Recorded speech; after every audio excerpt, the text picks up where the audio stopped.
Ayas fait face à une journée compliquée. Après une dispute avec son petit ami, un jeune délinquant qui la critiquait parce qu'elle refusait de lui prêter de l'argent et de céder à ses désirs, elle essaie de le frapper, mais elle n'a pas assez de force. Ce jour-là, elle décide de mettre fin à la relation.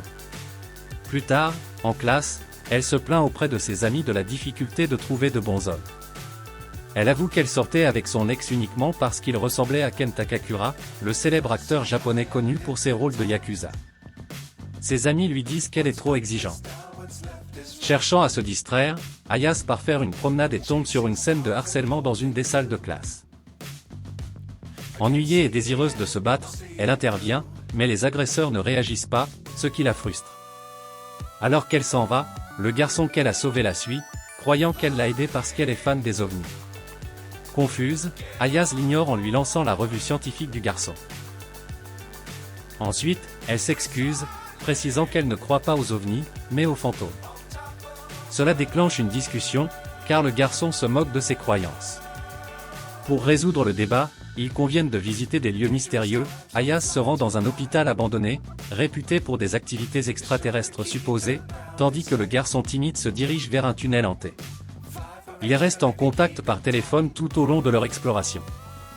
Ayas révèle qu'elle a grandi avec sa grand-mère, une fervente croyante aux fantômes, et c'est de là que provient sa propre croyance.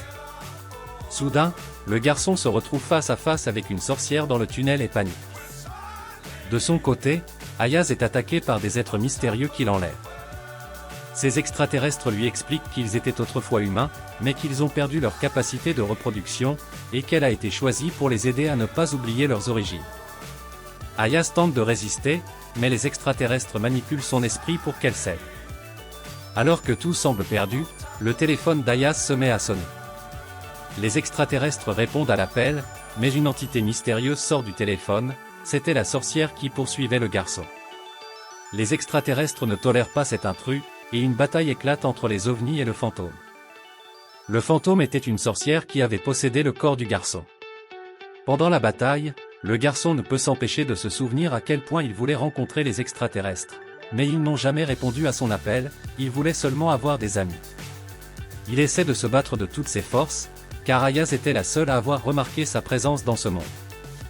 Ayas ne pouvait se libérer de son destin, elle se souvenait qu'enfant, elle subissait beaucoup de brimades parce qu'elle essayait de faire d'étranges poses d'accumulation de ki, mais cela lui semblait absurde. Maintenant qu'elle était en grand danger, elle se rappelait du processus d'absorption de ki que sa grand-mère lui avait enseigné. Elle comprenait enfin le processus, il était temps de se battre contre ces ovnis. Elle avait enfin le pouvoir de frapper un homme. Avec les quelques pouvoirs qu'il lui restaient, elle parvient à libérer le garçon de ce fantôme. Le vaisseau tombe du ciel et, d'une manière ou d'une autre, ils sont sauvés. Le garçon dit qu'il sent encore le fantôme en lui. Ayas lui demande comment il s'appelle, car ils n'ont pas eu le temps de se présenter. Le garçon lui dit qu'il s'appelle Ken Takakura. Ayas n'en revient pas, c'était le même nom que son amour platonique.